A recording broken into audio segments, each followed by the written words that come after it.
국내 정치권 소식인데요. 국내 정치에서도 윤석열 파도입니다. 파도. 특히 국민의힘 내부에서 전당대회가 한창인데 윤석열 전 총장에 대한 평가들이 엇갈리고 있습니다. 김종인 전 비대위원장의 이야기부터 함께 들어보시죠. 김종인 전 국민의힘 비대위원장, 검사 출신이 바로 대통령이 될 수는 없다. 그런 나라는 동서고금에 없다. 최근 김종인 위원장의 윤석열에 대한 평가가 많이 달라졌습니다. 별의 순간을 잡았다라고 좋게 평가했었던 데 이어서 이번엔 검사 출신이 대통령이 될 수 없다라고 다소 부정적인 평가를 내는 겁니다. 그러자 국민의당의 김영환 전 의원은요.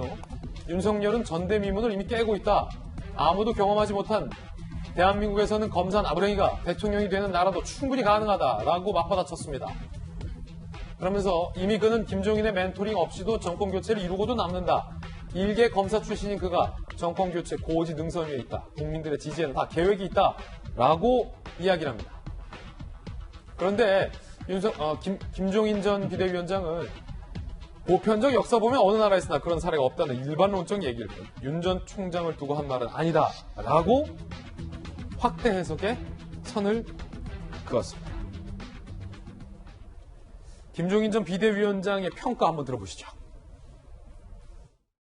별의 순간을 포착한 것 같다. 별의 순간을 포착한 것 같다고 사실은 허지랄 얘기해. 검찰총장이 검사의 경력밖에 없는데 뭐 외교를 안 하냐, 뭐 경제를 안 하냐, 자꾸 이런 얘기를 하잖아요. 그러나 우리나라 과거 대통령들도 봐도 무슨 이것저것 다 알아가지고 대통령 한 사람 별로 없어. 단순한 검사만 한 검사가 아니에요.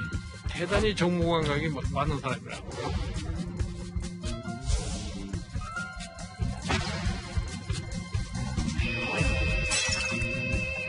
내가 뭐 윤석열 총장하고 관계를 가지려고 노력하는 사람도 아니야.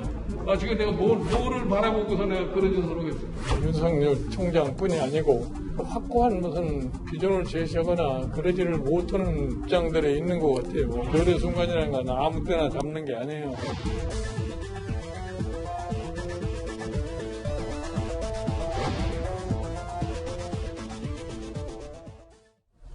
자, 박지원 전 대변인, 이거 어떻게 된 겁니까?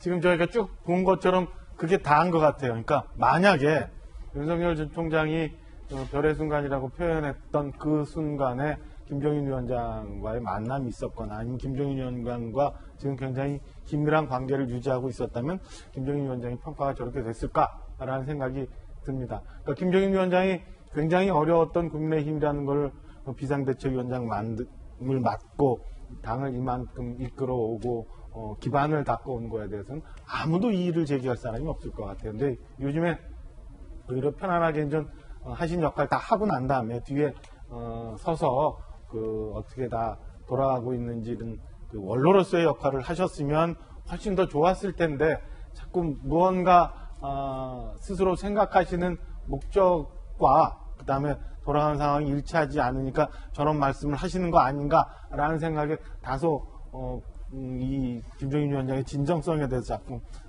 왜 그러시지라는 생각이 들 정도로 아쉬운 대목들이 좀 있어요. 그래서 이번에 하셨던 말씀은 이 며칠 전에 하셨던 말씀을 수정을 하셨으니까 그 말씀대로 저는 이해를 하고자 합니다만은 그래도 지금 김종인 위원장께서 너무 많은 말씀을 하시다 보니까 저렇게 이 일이 그 다음에 본인의 본 뜻이 왜곡되어가는 것 아닌가라는 생각이 좀 들어서 못내 아쉬운 대목이 좀 있습니다. 자, 이게 참 흥미로운 뉴스잖아요. 그래서 사실 저뿐만 아니라 많은 정치부 기자들이 지난 재보궐선거를 기적처럼 승리로 이끌었던 명장이 윤석열에 대한 평가가 왜 바뀌었을까와 관련돼서 많은 취재를 했는데 저도 이 부분과 관련돼서 좀 취재한 내용을 바탕으로 말씀을 좀 드리자면 윤태곤 실장이 저보다 더 잘 아시겠지만 김종인 위원장이 생각하고 있는 이 정계 개편의 플랜이 있었다는 거예요.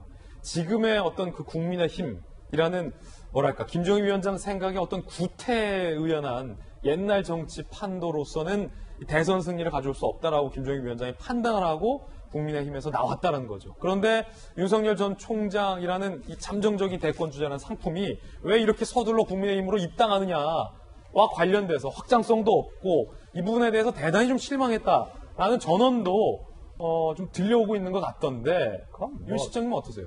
다 뭐 주위에 뭐 내가 알기로는 그렇다 하는 이야기 하도 많아가지고 잘 모르겠는데 유태군의 생각. 한 두 가지가 있는 것 같아요. 그러니까 김종인 전 위원장이 나왔을 때는 두 가지 생각이 있었을 겁니다. 국민의힘의 자체적 변화를 추동하는 거하고 바깥에서 이제 그런 흐름을 만들어가지고 합쳐가지고 이제 뭐 정권 교체 쪽으로 가겠다. 그래서 이제 김웅 의원 초반에 나왔을 때 만나가지고 이제 지지하기도 하고 지금도 이준석 후보한테 내가 긍정적인 이야기 많이 하잖아요. 그게 한 흐름인데 그거는 생각대로 잘 되는데 바깥에서 뭔가 이게 이제 생각만큼 잘 안 되는 것 같은데 근데 이 김종인 전 위원장의 저 말 자체 그러니까 무슨 의도냐를 제외하고 저 말 자체만 보면은 사실 부인하기는 어려워요.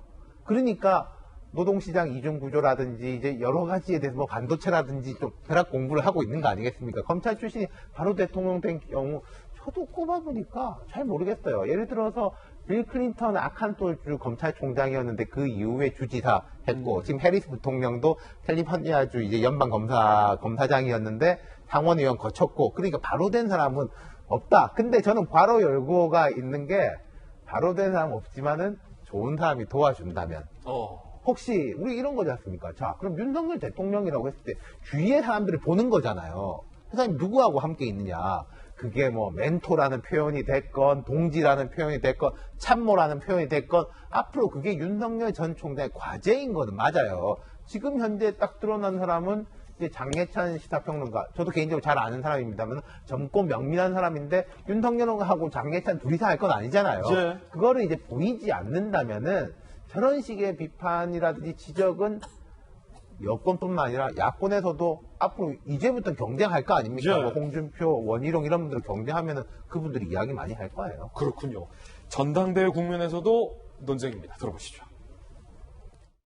저 후보는 김종인 위원장을 모시고 오겠다고 했습니다. 그런데 김종인 위원장께서 검찰 출신이 바로 대통령 될 수 없다. 하는 윤석열 배제론을 말씀하신 건 아닌가 하는 의심이 드는데 이 윤석열 배제론에 대한 본인은 어떤 입장인지를 명확히 밝혀야 할 것입니다.